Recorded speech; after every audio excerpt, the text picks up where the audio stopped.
সকাল, শুভ সকাল। রোজের পাঁচালি থেকে নিয়ে চলে এলাম আরেকটি নতুন ভিডিও। এখন ভোর 6টা বাজেনি, 5:40 মতন বাজে।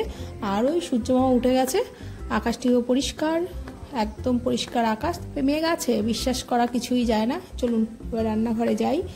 আর এগুলো গতকালকেই বাজার এনেছিল, কারণ এখন অনেকটাই সকাল, আজকে একটু বেরোবো। আপনারা তো জানেনই, ছেলে একটু একটু করে বড় হচ্ছে, অনেক কিছু শিখছে। তো তাই যাই হোক, সকালবেলা একটু বেরোতে হবে। আজকে যাব ধুবুলিয়াতে। আর ধুবুলিয়াতে একটি স্কুলে যাব। তো স্কুলটা দেখে বলবেন আমি কোন স্কুলে এসছি। আশা করি সবারই জানা কথা, কারণ এখন ওটাই ট্রেন্ড। যাই হোক, এখানে টুকটাক রান্নাবান্না বসিয়ে দিয়েছি। আর দেখি কতক্ষণ এগুলো করা হয়। তবে আশায় আছি 9:30 ট্রেনটা ধরার। আর ওর বাবা আবার টাকা পয়সা দিয়ে দিল, যা যা লাগবে। ছেলে বাবাকে প্রণাম করে নিল, কারণ বেরোবো আমরা এক্ষুনি। আর আজকে বলেছিলাম যে একটি লিগ আছে নদিয়ার, এই প্রথম একটি লিগ হবে, যেটা শুধু নদিয়ার জন্যই হবে। সেই জন্যই ধুবুলিয়াতে যাব। আর ওদিক থেকে বিভাস আসবে, কারণ বিভাস অন্য একটি দল ওকে কিনেছে। আর একে কিনেছে দেবগ্রাম। আর কিছু দল আছে, দলগুলোর গল্প অবশ্যই বলবো, কেমন কেমন দল আছে। আর ট্রেন থেকে নামতেই এই যে সব বড় বড় মানুষেরা সব চলে এসেছেন। বড় বলতে সব মেধাবী মানুষেরা, কারণ এদের ভীষণ পরিমাণে জ্ঞান। যাই হোক, ধুবুলিয়া স্টেশনেতে পৌঁছে গেলাম। আর তন্মন, আদিত্য সবাইকে দেখতে পাচ্ছেন। আজকে আদিত্য সুন্দরের মা এসেছিল। আর আদিত্য যেহেতু মারোয়ারি, ও ঠেকুয়া নিয়ে এসেছিল সবার জন্য। তো আমরা আবার সবাই অল্প অল্প করে ঠেকুয়া খেলাম, কারণ ঠেকুয়া এমন একটা জিনিস যেটা এতটুকুই ভালো, প্রত্যেকে ভালোবাসি। যাই হোক, আমরা সবাই সেই স্কুলের সামনে দাঁড়িয়ে আছি। দেখুন তো, চিনতে পারেন নাকি এই স্কুলটা? এটাকে কিন্তু আমাকে কমেন্ট বক্সে জানাবেন। আর এই হলো সেই প্রাইজগুলো। এগুলোরই আজকে খেলা, 8টি দলের ফাইনাল। আশা করি ভালো লাগবে। এই হচ্ছে ব্যাট। যখন নাকি কোশ্চেনটা পারবে, বাউন্স করবে, তখন এই ব্যাটটিকে তুলতে হবে। নিয়মের মধ্যে এটাই আছে। আর বোনাসে যেমন আছে তেমনই। আর সেই ঘর অনেকটাই বড়। আর সব ঘরের মধ্যে জানালা দরজা বন্ধ করে দেওয়া হয় বা লাইট অফ করে দেওয়া হয়, তাহলে স্ক্রিনে হয় কি সুন্দরভাবে ছবিটা থাকে, ওদেরও খেলতে সুবিধা হয়, দেখতে সুবিধা হয়। কারণ এই সময় উত্তেজনা তো ভরপুর থাকে। আর কোনো রকমভাবে, যাই হোক, প্রথম কুইজ মাস্টার ছিলেন সৌরভ সেনগুপ্ত নামে কোনো একজন স্যার। আজকে উনি আসতে পারেননি বিশেষ কারণে। তো ওনার যত প্রশ্ন সব কিছু ঋতব্রত স্যারের কাছে দেওয়া হয়েছিল। আর ঋতব্রত স্যার নিজেরটা সেকেন্ড রাউন্ডে রেখেছিলেন, আগে সৌরভ সেনগুপ্তর কুইজটা করে দিয়েছিল। কারণ ওনার যা যা এক একজন কুইজ মাস্টারের কিছু শর্ত নিয়মাবলী সবটাই তো থাকে। তো উনি ওনার মতন করে করেছেন, আর ওনাকে বলে দিয়েছেন। উনি সেই হিসেবেই এই প্রথম রাউন্ডটি শেষ করলেন। তারপরে একটু হালকা করে ব্রেক দেয় বাচ্চাদের, কারণ হচ্ছে একভাবে এটা তো পুরোটুকুই মাথার খেলা, আর মনের উপরেও অনেকটা চাপ পড়ে। তাই কোনোরকমভাবে এদেরকে একটুখানি সময় দিয়েছিল। দেওয়ার পরে আবার যখন শুরু করলো মোটামুটিভাবে, এনার রাউন্ডটা যখন আসলো, তখন ওই যে দেখছেন তো, সবাই ব্যাট হাতে তুলে দাঁড়িয়ে আছে। কেউ হাত তুলছে, কেউ টেবিল চাপড়াচ্ছে, কেউ মাথা চাপড়াচ্ছে, কেউ একে গরম দিচ্ছে, ওকে গরম দিচ্ছে। আর এই সুযোগে আমরা একদম কর্নারে বসেছিলাম। আমার সাথে আজকে ছিল সুন্দরের মা আর তন্মনের মা। আর সুন্দর খুবই ভালো একটি মেধাবী ছেলে, আর তন্মনও তাই, খুবই এরা সবসময়ের জন্যই কিছু করার চেষ্টায় থাকে। আর ভীষণই ভালো বাচ্চাগুলো। যাই হোক, আর ওরা ওখানটায় খাবারের ব্যবস্থা করেছিল, ডাল, চিপস আর মুরগির মাংস। আমি তো সকালবেলা খেয়ে গেছি, কিন্তু আমি ভেবেছিলাম খাবো না, কিন্তু ওরা জোর করলো। আর আমি আবার সলিড খাই, তো ও আবার মিষ্টিও দিয়েছিল। যাই হোক, এবার আমার না, শুধু প্রত্যেকের খাওয়ার ব্যবস্থা করা হয়েছিল। আর ঋতব্রত স্যারের কুইজটা মোটামুটি শেষ হওয়ার পরে সবাইকে আবার বসিয়ে দিল।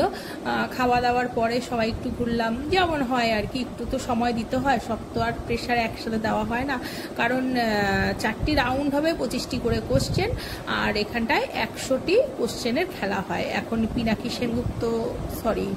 সেনগুপ্ত নয়, পিনাকি সরকার ডাক্তারবাবু, উনি আছেন, আর উনি 3rd রাউন্ডটি করিয়েছিলেন। আর ওনার প্রশ্ন বেশ সুন্দরই হয়েছিল, ভালোই হয়েছিল, সবাই খুব সুন্দরভাবে খেলেও ছিল। আর বেশ সুন্দর, বেশ ওনার কথাবার্তা অন্য রকমের, হয়তো একটা ডাক্তারবাবু হলে যেমন হয় আর কি।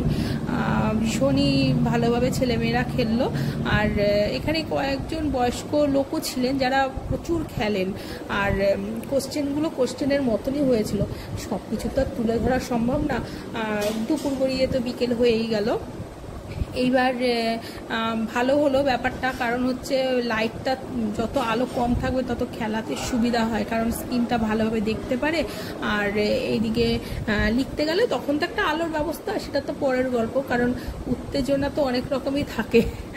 আর এদের ছোট ছোট ব্যাপার স্যাপার এরা যা করতে থাকে, এক একটা বাচ্চারা এত টেনশন করে ফেলে, প্রেশার হাই করে ফেলছে, কেউ একদম শুয়েই পড়ছে, কেউ পারছে না, কারো ঘাম ঝরছে, সেই টান উত্তেজনা। খেলাতে কি হয়, লড়াই রীতিমতো, এদের লড়াইটা হচ্ছে মাথার লড়াই। ফ্যান চলছে, এদের গরম যাচ্ছে না, অথচ দেখুন না আছে মানে গরম, না আছে বৃষ্টি, খুব সুন্দর একটা ওয়েদার, কিন্তু তা বললে তো হবে না, এরা তো এরাই। আর এরপরে খেলা হয়েছিল পিপলাইয়ের, ওই ডাক্তারবাবুর কোশ্চেন হওয়ার পরে পিপলাইয়ের খেলা হয়েছিল। আর সব যাই হোক, খেলার মধ্যে সত্যি বলতে যেটা, বীরনগর ফার্স্ট হয়েছিল, সেকেন্ড হয়েছিল দেবগ্রামেই স্বস্তিক ছিল, আর 3rd হয়েছিল কল্যাণী, আর ছিল রানাঘাট, শিমুরালী, বাতকুল্লা, নবদ্বীপ, ধুবুলিয়া, এই কটির মধ্যে। আর এরা ফার্স্ট রানার আপ হয়েছিল, স্বস্তিকদের টিম। এখানটায় চ্যাম্পিয়ন ট্রফিটা তো আগেই ওটা নিয়ে চলে গেছিলো বীরনগর। আর এখানে মোটামুটিভাবে খেলা টেলা হয়ে গেল, হওয়ার পরে সবাই প্রাইজ পেয়েছিল সুন্দরভাবে।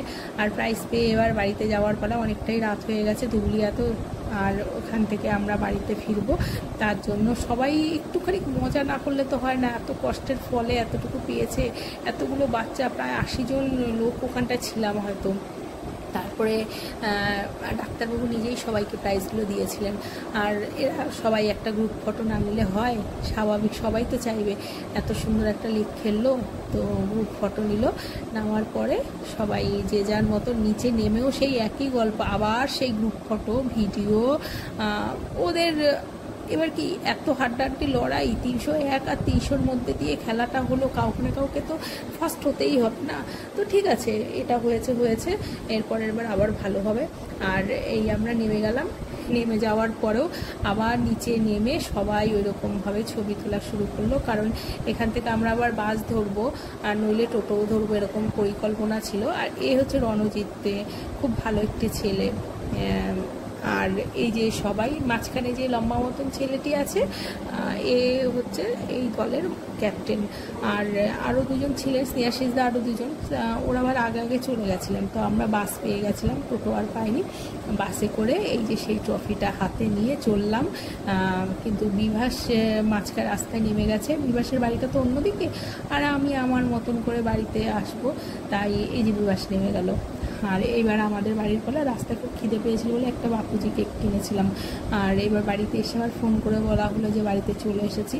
আর এসে দেখলাম যে এই রান্নাবান্না কী আছে, কারণ এবার তো রাতের অবস্থা দেখছি, হ্যাঁ মোটামুটিভাবে রাতে যা আছে 1-2 জনের হয়ে যাবে, শুধু রুটি করতে হবে। আর তরকারি, রুটি, ভাত, বেশ ভালোই সবজি টবজি ছিল, হয়ে যেত একজনের মোটামুটি। ওর বাবা আসলো, এসে খুব খুশি ছেলের এটা দেখে, যে ছেলে আবার কিছু নিয়ে এসেছে, বাবা আবার বাবার মতন জায়গাতে রেখে দিল।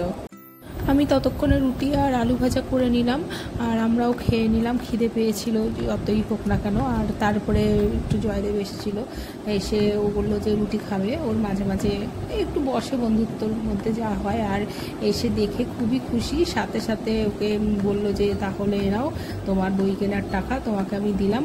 যা হয়, বাড়ির বাচ্চারা একটু ভালো কিছু করলে তো বাবা মায়েদেরই ভালো লাগে, তাই না? বাবা মায়েদের সাথে বাবা মায়েদের বন্ধু যারা ফ্যামিলিতে থাকি, সবারই তো ভালো লাগবে না, এটাই তো সিস্টেম। আর এইভাবে একটু গল্প আড্ডা করলাম। আর আজকের ভিডিওটি যদি ভালো লাগে সবাই একটি লাইক করবেন আর সাবস্ক্রাইব করবেন, আর কেমন লাগলো জানাবেন ভিডিওটি। আশা করি ভালোই লাগবে। আর এইভাবেই আমাদের আজকে সারাটা দিন কাটলো। আর সবাই ভালো থাকবেন, সুস্থ থাকবেন, সাবধানে থাকবেন।